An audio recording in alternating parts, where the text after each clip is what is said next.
Hey everybody, Stinger here with a special message, a special thank you to the best Italian wrestling podcast.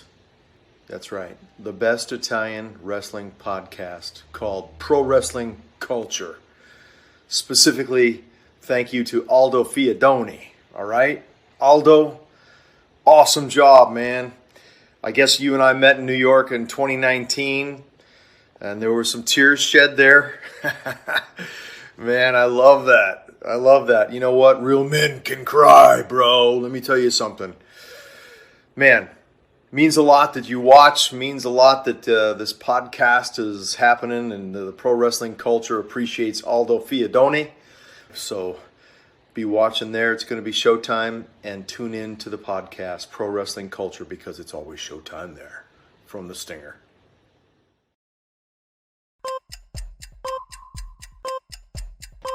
Questo programma non è soggetto a infezioni.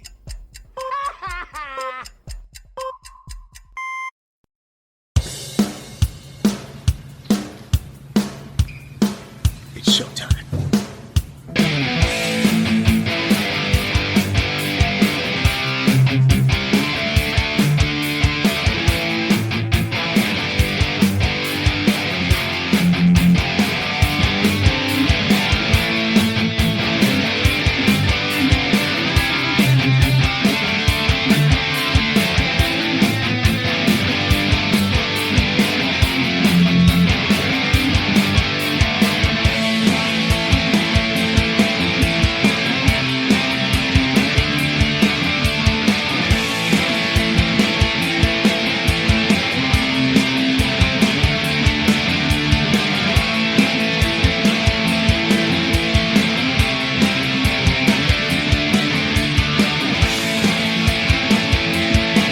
Hello, ladies and gentlemen, to another brand new episode of Pro Wrestling Culture and another big interview. Here with me, it's a very strange figure, maybe one of the most important person in our channel, Mr. Chairman Daniele Donzi. Hi, Mr. Hello, Prof. Thank you for inviting me. A very big honor to be here in Pro Wrestling Culture. Not very often I am here, but I really do appreciate all your job in this podcast, in this channel, and I'm very honored to be here with our guest tonight, which I want you to introduce. Okay, so our guest, very important guest, directly from United States, one of the most important wrestler in the recent past of Ring of Honor, Mr. Beer City Bruiser. Hi, Mr. Matt. Hello. Welcome to Pro Wrestling Culture. Thank you for having me. I'm excited to do this. Okay, so Chairman, if you want, you can start with your questions. Right, I will start just from the beginning. We come from the same generation, and yes, I checked. We are from the same generation, and I think Does that mean we're old? No. The exact opposite. The fact that we are the kind of generation that literally has seen it all, right? Because we started having passion for this industry, right? When this became a very, very big worldwide business. So I had my figures that literally inspired me through the decades. So my question is, what started your passion? When did you think, like, I would like to try it? Was like when this happened to me, when I wanted to be doing something in the industries.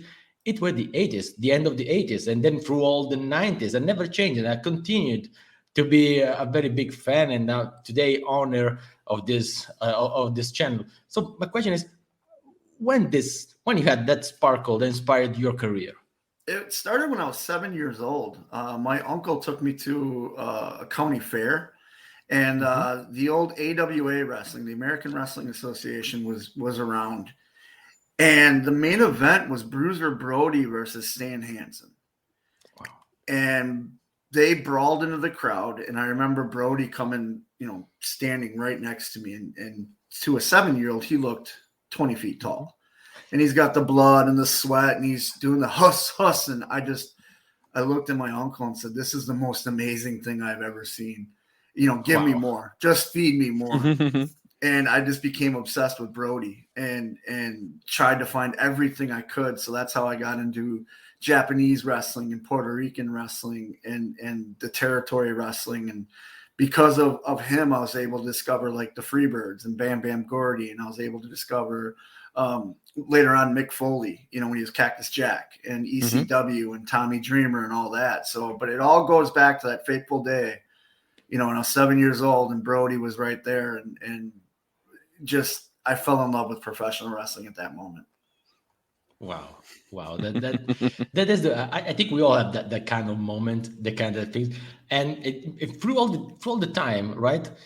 You were inspired by that man, but I think you had that Cactus Jazz and Samaria. So in the time, which one inspired you, and which one like you looked up to, and in the day which. Well, I have a lot of questions, so let's start with which one you were looking up to for the decades. Before I started wrestling, I always looked up to a Bruiser, like Bruiser Brody right away. Just had my fascination, okay. And then because of him, I was able to find Terry Gordy, Bam Bam Gordy, because I was always a bigger kid as a kid. I'm a big man now, but it just drew me to him because he was they both were larger than life. Bam Bam Bigelow was another one because I saw him on the independent, territories, but then he got up there in the WWF, and I was like, oh my God, like he's not your typical Hulk Hogan, Macho Man, Ultimate Warrior, because he was a big guy, but they weren't making fun of him like they did with the big guys back then, like the Bastion Boogers and the Mantars and stuff.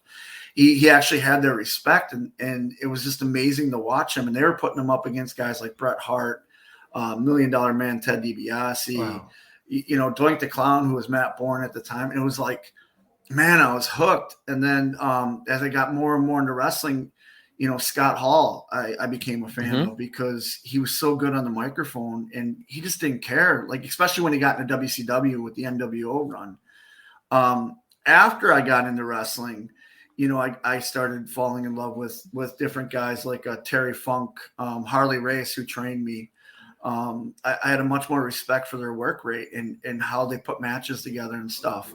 Shawn Michaels, Triple H, just watching those guys and how they moved and stuff like that. And I was like, okay.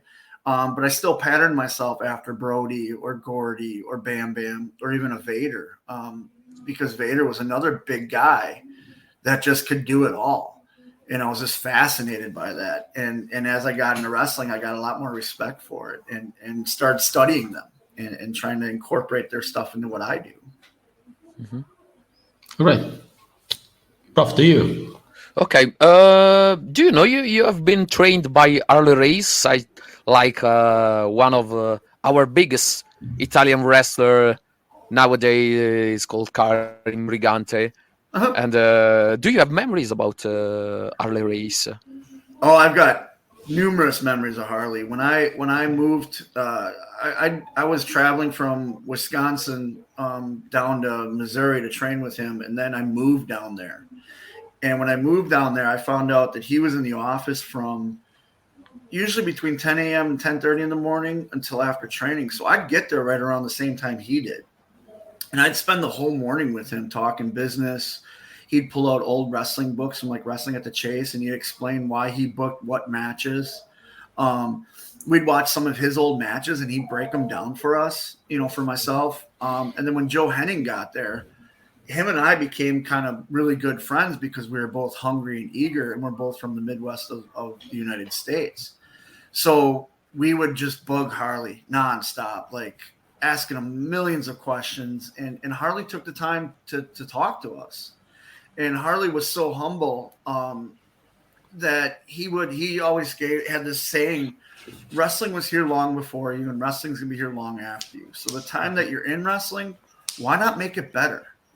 And I kind of live with that philosophy, and that's why I try to help out the young students and stuff nowadays, because that's what Harley did. And we had to have annoyed him with all the questions and stuff, but he always answered them. He always answered them. He'd always watch our matches. He'd break down our matches for us. Why did you do this? Why did you do that? Everything you do in that ring should mean something. And I value that time with him, and I miss him dearly to this day. Yeah, you're not the only one. You're not the only one. I've heard Karim is a guy, an Italian guy who always says he's missing the Harley race. So I've met Karim a couple times. I actually got brought back after I signed with Ring of Honor. Got brought back for the Harley race camp, to the week-long camp, to kind of show, hey, look, if you work hard, this system works. And I was like the full circle type guy. And he was there, and I got to talk to him and help him out, try to pay it forward. Yeah, he's one of the biggest star in Italy now. He wins a lot of title in Europe, so he's a very, very, very good guy. Yeah, and he's a hard worker, and he deserves it. Yeah. And Matt, I have one question. Right in 17 years ago, you have your little touch with WWE. Uh-huh. Your only match in WWE was in the 24th of January 2006. Oh, I've actually had more matches than that with WWE. No, really? Oh, right? Yeah. Okay. And what went wrong? WWE. So my first time with WWE is when Simon Dean made his appearance, and that was in like 2004, I think. I was a plant in the crowd, and they brought me in, and I trashed his set, and I got beat up by him. That was my first time there. And then I was brought in numerous times for different matches. Like I've wrestled Gemini, I've wrestled World's Greatest Tag Team, the Highlanders when they were there, I wrestled them. It was always, I'd show up, I'd do what I had to do. And this is back before they had a performance center. So all your tryout matches were before Raw or before SmackDown. And I was always told, you need to lose weight, you need to put weight on, you need to change this, you need to change that. And I'd do it, but I was always never really given the yes, like, hey, we're going to put you under developmental. And, but I was always brought back in. And then I remember my last time there, I'd done my Ring of Honor tryout, and they were getting ready to offer me a contract. And WWE called me and said they wanted me to come in and do the fake Bray Wyatt. That's when Bray Wyatt was feuding with Roman Reigns. And I said, yeah, I'll come in and do that. And I remember talking to them and saying, hey, do you guys want me to do these workout matches? Do you want me to have a tryout? What do they want? They're like, no, we know who you are. We just want you to do this. And then after I got done, they said, well, hey, we can, we'd like to set up a tryout with you.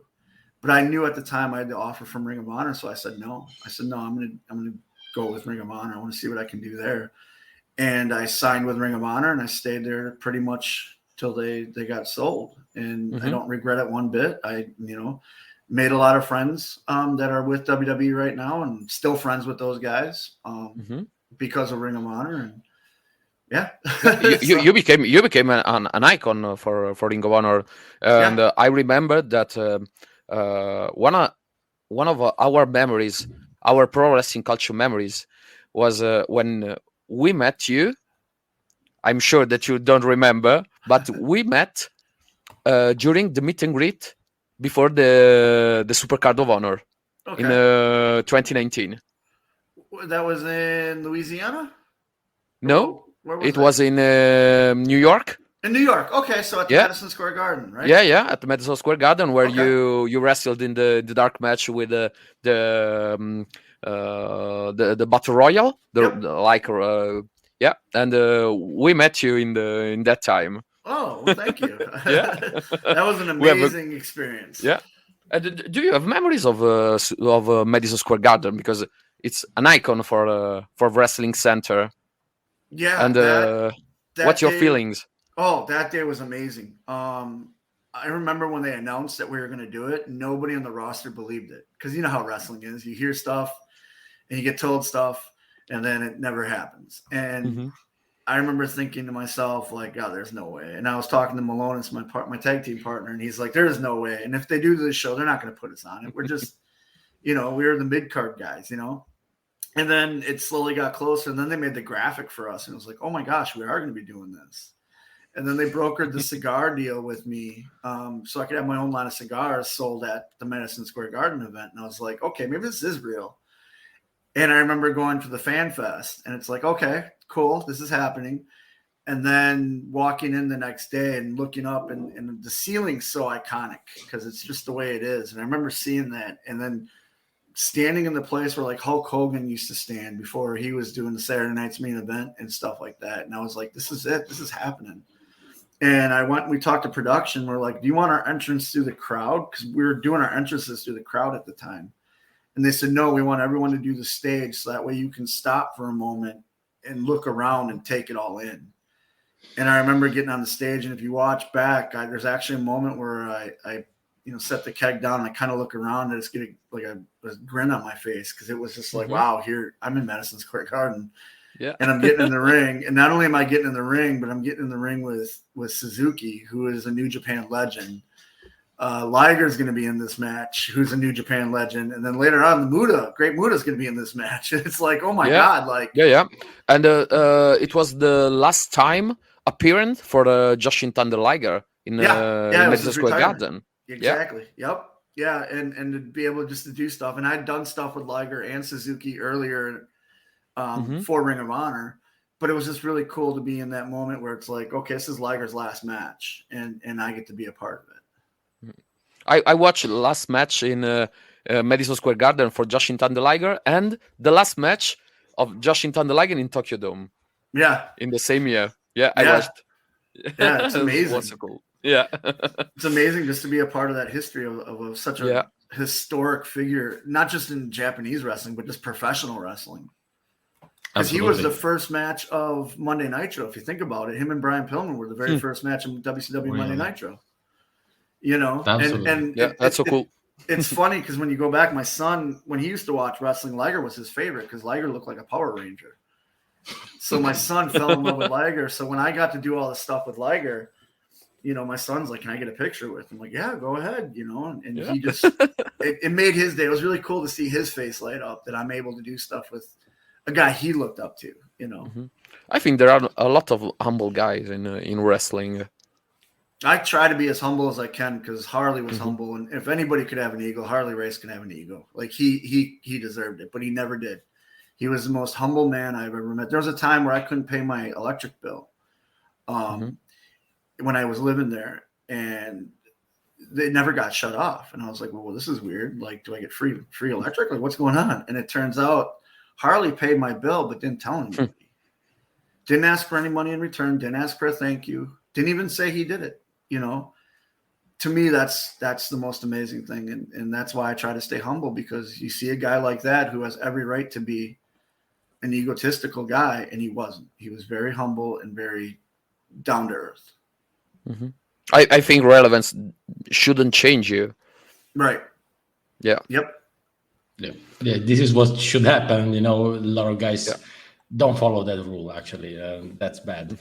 But they should, because without professional wrestling, we wouldn't have jobs. Without fans, we wouldn't have jobs. Without other guys you wrestle with, we wouldn't have jobs.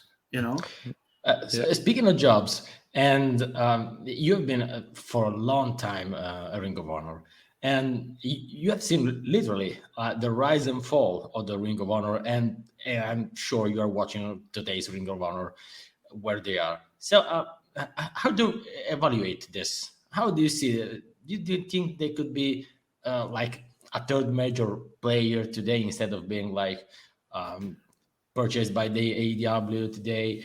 Where everything went wrong with the Ring of Honor? I think it was during the pandemic. We were putting shows on stuff. But before the pandemic hit, we were, as a roster, we're pushing for live shows because we figured in order to be a player, you needed a live TV show. Like, we were taping our shows, which is fine, but the results get out, you know what I mean? And no one wants to come. Where like a Monday Night Raw or a SmackDown are live. This is before AEW was a thing, And we remember saying we need a live show, and we were pushing for it. And before the pandemic hit, we actually filmed. It was called Free Enterprise, and that's what they were using to shop around to the different networks. And we were hoping we'd land something because, and they were looking like every Thursday to have us live for a 2-hour show, which is like what we kept saying. Like, our show should be 2 hours and it should be live. Our fans want more wrestling. They want more Ring of Honor wrestling. We have great talent. We have great storylines. Let's do it. And then when the pandemic hit, they just pulled everything back. And they're like, we're just going to focus. And they said it was for our safety and our health. But even when fans were allowed back in, we weren't having TV tapings in front of fans. And it's like, we're so different right now, and not in the way that we want to be different. Like, let the fan, we're doing pay-per-views in front of fans. Let us have the fans at the TV tapings. You don't have to have a full house. Follow the restrictions, follow whatever you got to follow. But they just didn't do it. And I think that's what was the beginning of the end. And that was the nail in the coffin, was they just didn't want the fan. And I get there trying to put the safety of the fans and stuff, but like, when WWE was doing it, AEW was doing it, we should have followed along. We were already a number 2 contender before AEW, We should have kept with that momentum. And just because of mismanagement, because they had idiots in charge, that didn't know wrestling and didn't want to listen, that's what happened. This is the problem. When you don't have people understanding the business in charge. And these days is one of the things popping up in the discussions and podcasts, because we are often talking about WWE in sale, and everybody saying the same thing. What happens if WWE ends up in not in the good hands, not in people who understands the business? So I prefer to get it.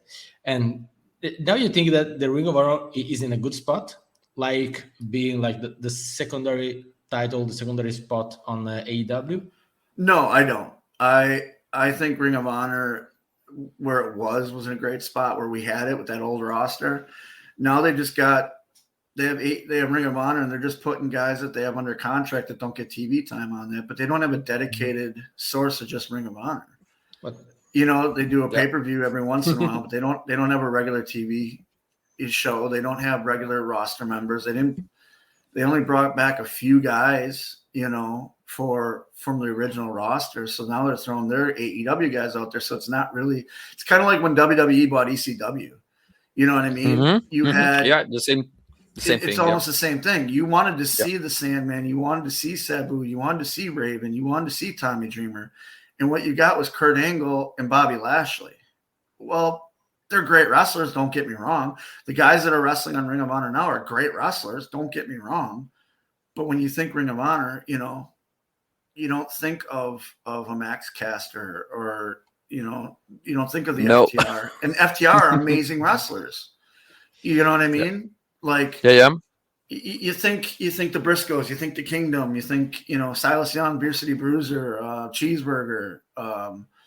We had Cheeseburger 2 months ago in our podcast and in Italy. I met him. Yeah, he's an amazing guy. You think of Shane Taylor Promotions. You think of that kind of stuff, and it's But what I think is at least they saved the legacy, right? They're saving the World Championship. They're saving especially one of the most valuable thing, which is the library. Actually, the AW. I tell you, I'm Matteo knows I'm not a really big AEW fans, but having saved that library means a lot, I think, for the wrestling fans. So I think they did, at least they saved that. I would like to understand what could be like if they can make it to have another TV shows. Like today we saved the championship, then the library. Maybe probably a 2-hour show, maybe in FS1, maybe in another. I think they should have changed AEW Rampage to Ring of Honor one shot in every week. I think it could be the perfect spot for them. And they could have brought back a lot of us that know the Ring of Honor style and not changed the production of it, because the production was really good for Ring of Honor. I wouldn't have changed anything about it. I would have just switched over. Okay, Tony Khan's your boss now instead of Sinclair. And like you said, we put it on Friday nights, or maybe we put it on Thursday night on FS1 or something, Yeah. You don't have to, your players are already there. You have the crew already there, like everybody knows what they're going to do. And then if you want to include the old throwback guys like Claudio or CM Punk and all that, Bryan Danielson, you can include them, but make it look like AEW is trying to invade Ring of Honor, Yeah. Yeah, You I have to think you have to keep the solid part of Yeah. the Ring of Honor roster, and you can feel some rookie, yeah, some guy, new guys, and learn wrestling from the solid part. yeah. It's oversaturated now, and it's Ring of Honor got lost in the shuffle, and it's sad because it was a great product. Yeah, it's a great product. Just one question exactly on the product, because I read a lot of criticism about the spots that are featured in the matches, like a lot of WWE legends saying these new guys, especially referring to AEW guys, how long can they endure with their body? How long they can last? Right. How long they want to live if they take those bumps? So you Right. think like And and they're more interested in Twitter or Instagram than the life in Okay. ring. Yeah. Okay, that is like something that today is like inevitable because like today everyone is on Twitter and Instagram, but they're safety first and they are taking a lot of bumps. Do you think like is it correct nowadays to have like let's say we rebrand by a new TV shows after Ring of Honor, and we allow those guys, young guys, I don't want to say ruin their bodies, but take those bumps week after week after week. You think it's something that people will still enjoy that, and if it's still correct to have this on TV today? I think they need a hybrid style. You can't take those bumps every single week. I know I've taken big bumps, but my big bumps I save for pay-per-view because it's pay-per-view. And trust me, after 23 years of doing this, I need a hip replacement, I need knee replacement, I need a shoulder replacement. Like my body feels it. I think you can tell a story and still have spots. It's just these kids nowadays don't tell the story. They just want to do the spots. You mentioned Twitter and social media. You can get 1,000 views on Twitter, but does that put any extra money in your pocket? I would rather tell a story where I leave a guy laying for something, and now 1,000 people now buy a ticket to come see that show because that $1,000 or that 1,000 people that are spending the money on the ticket now helps me with my payroll. Okay, it doesn't get 1,000 clicks on Twitter. Big deal. Twitter doesn't pay me. The company pays me. So those big bumps, you only can do so many. And then it's kind of like I've heard some of the old guys, Dr. Tom, say, you walk into work one day and there's 2 elephants having sex in the parking lot. You walk inside and you go, oh my God, there's elephants having sex in the parking lot. You guys need to come see this. And everybody in the office runs outside and they look at the elephants having sex in the parking lot. Well, now the next day you show up and you're like, whoa, those 2 elephants are still having sex in the parking lot. Now, a few people, the people that didn't see it the day before, they come out. By the time you're a month in and those elephants have been in their parking lot having sex for 30 days straight, nobody cares. It's just a thing. That's how these big bumps are. If you're doing them all the time, nobody cares. And that's why if you go back and watch some of these Legends matches, did Undertaker hit the tombstone every single match? No. Did Shawn Michaels hit the super kick every match? No. Did Rey Mysterio hit the 619 or the moonsault? No. They told a story and they made it make sense.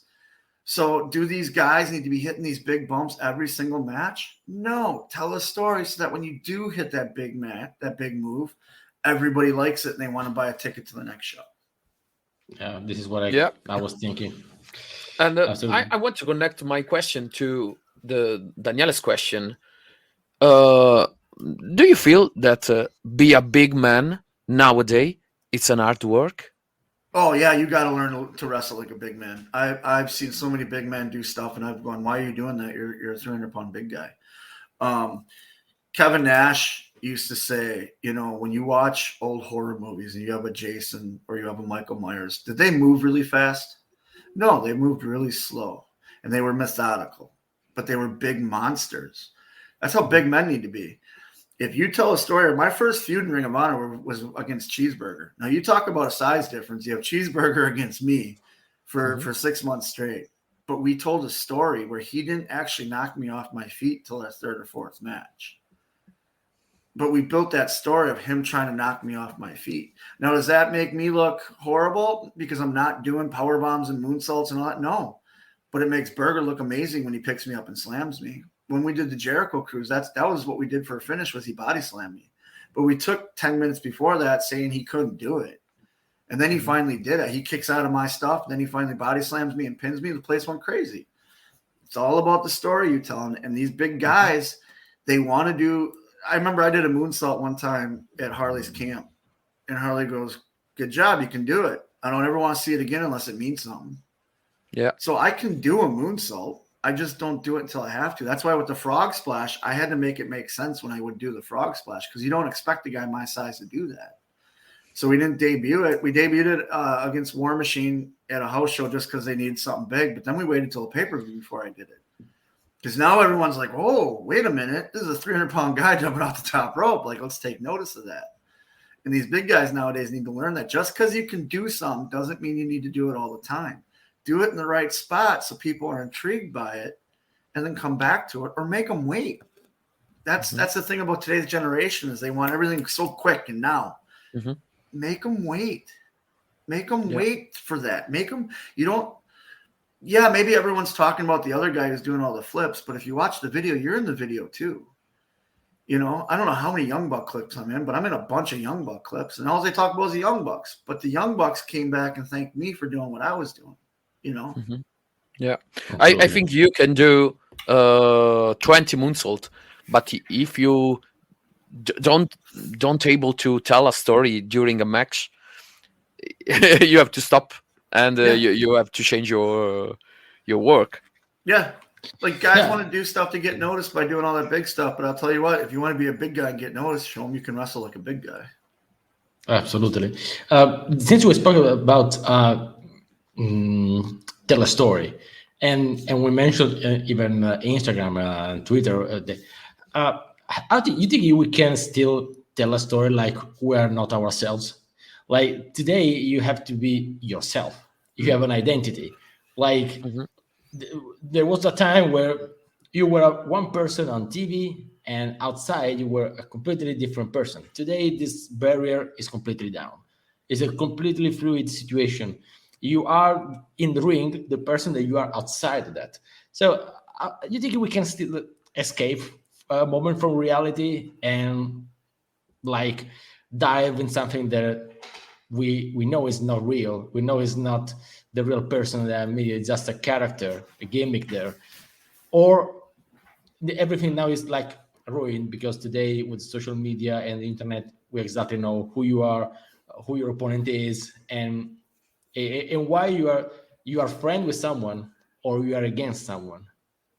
I don't think everybody knows everything. I have a private Instagram and a private Facebook and a private Twitter that I only have family on there, and I only have my kids and all that. Even the stuff people see, you know, the Beer City Bruiser is a complete character. I'm not.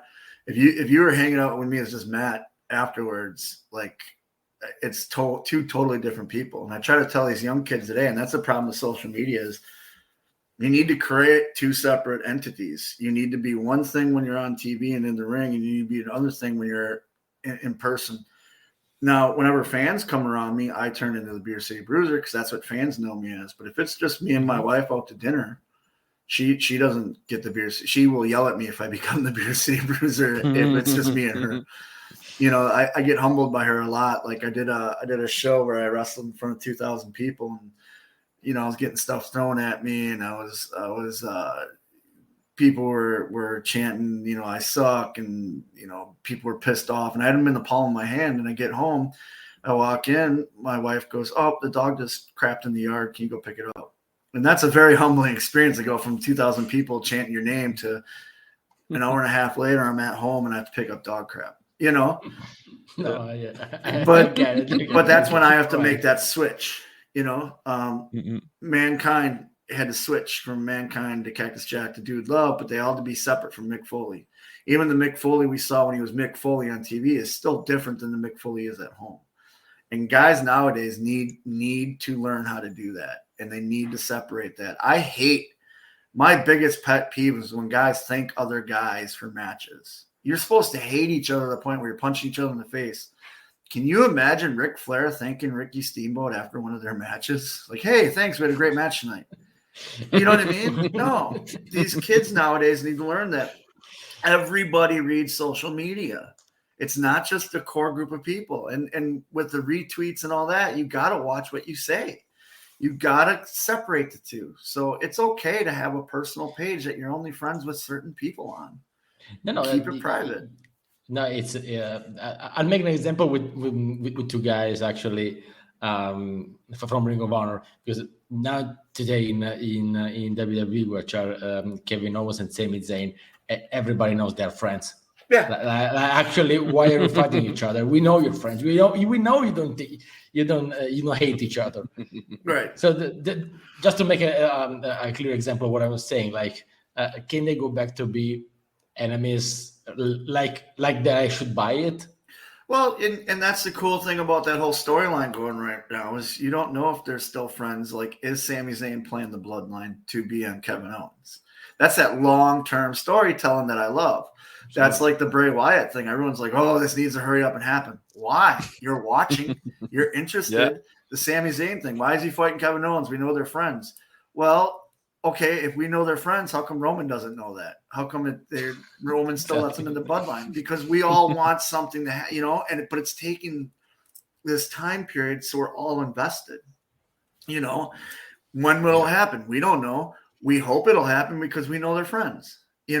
That's taking what people know and using it against them, I guess you could say.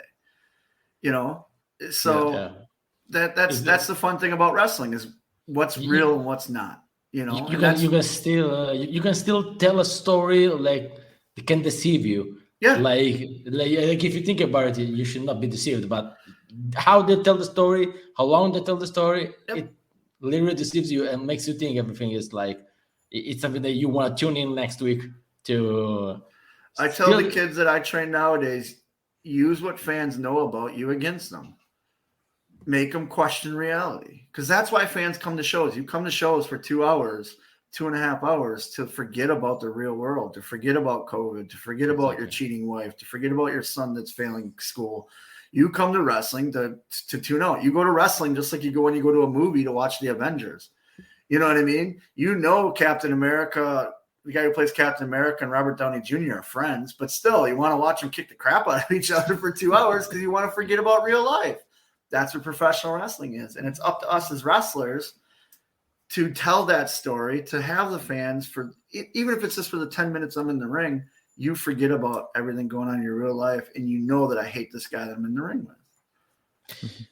All right. I just have one last question, and then I'll do two more.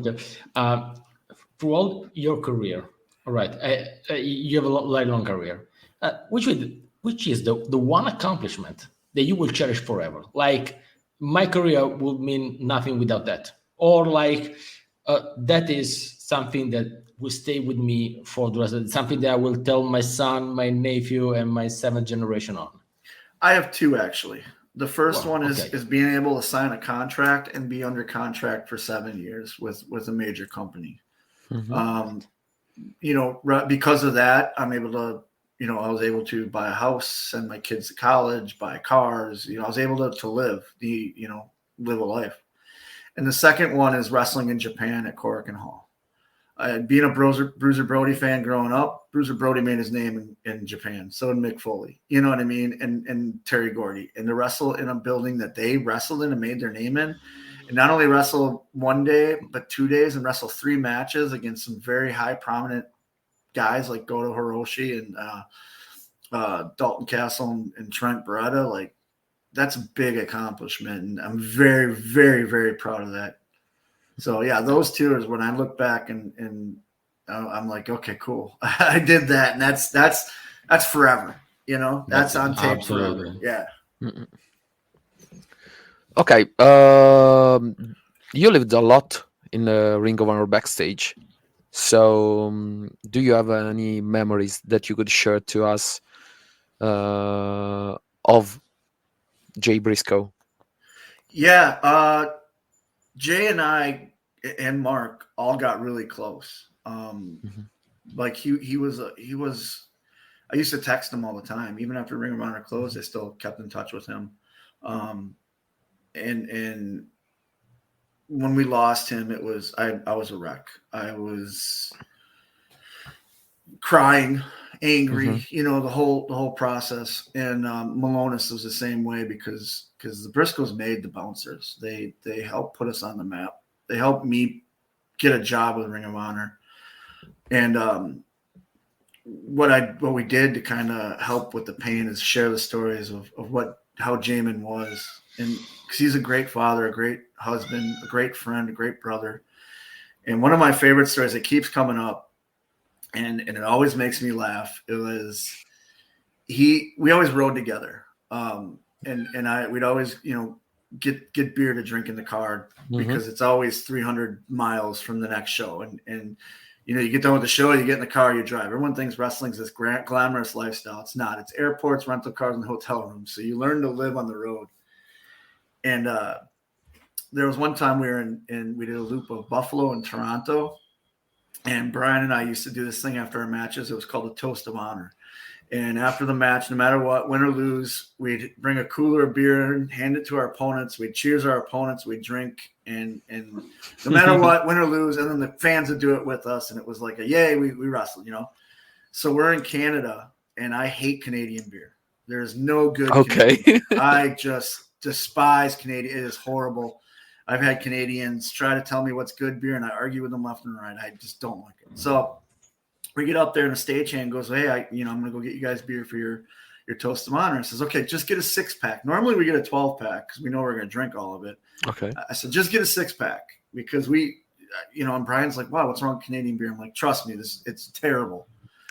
So we get the 6-pack, and we grab the 2 beers for me and him to do the toast. We do the Toast of Honor, and as we do it, Brian looks at me and goes, "Oh my God, this is disgusting." I'm like, "I told you, that's why I only got 6. So we put the other 4 in the cooler.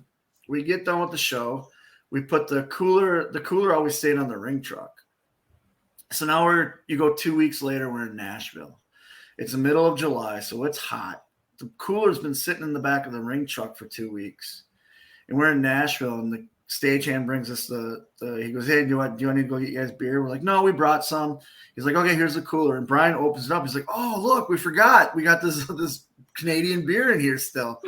I said, "Man, it's bad as is, but now it's been sitting in the back of a ring truck for 2 weeks in summer heat. How disgusting is that beer?" Well, Jamin walks in, and Jamin always would walk in and go, "Hey, bouncers, you boys got that beer?" And we'd hold up the beer. And what I'd do is, if he was late in the card, I'd always pull 4 beers aside for him and Mark because they didn't drink before their matches. But I'd make sure they'd have some cold beer after their matches. Well, this particular night he was injured because in Toronto he got that big cut on his back, so he couldn't do anything. So he was just doing a promo. And he says, so he comes in this day, goes, "Hey, bouncers, you guys got that beer?" And I says, "Yeah, we got some beer." I said, "We got this here, and we got 4 beers from Canada. If you want those." He's like, "I'll drink them." He grabs the beer, cracks it open, and slams all 4 of them in front of us. Now, these have to be the most disgusting beers in the world. Brian and I look at each other like, "Jamin, those are like 2 weeks old. They've been in the sun." And he goes, "Hey, free beer is free beer, so it's good beer to me." Then he grabs one of the good ones and he walks out. To the day, the last time I saw him was over Thanksgiving. And every time Brian and I would see him, he no-sell us how bad that beer was. He would not tell us how bad. And I just wanted to get it out of him. Like, "Come on, Jamin, that beer was disgusting." And we always laughed. And he'd always hug me and say, "Hey, brother, free beer is good beer." And so the last time I saw him, I asked him. And I'm happy to say that the last time I saw him over Thanksgiving, I was able to give him a hug and say, "I love you, man. I'll see you down the road." And he goes, "Yes, sir. I love you too. You bring the beer next time." And I said, "I sure will." And that was the last time I saw him was that's what I got to say. So that's one of the best stories I love of him. I got many, many, many, many more. I could fill up your whole day with Jamin stories, but that's always been my favorite because it was always an ongoing thing between the 3 of us.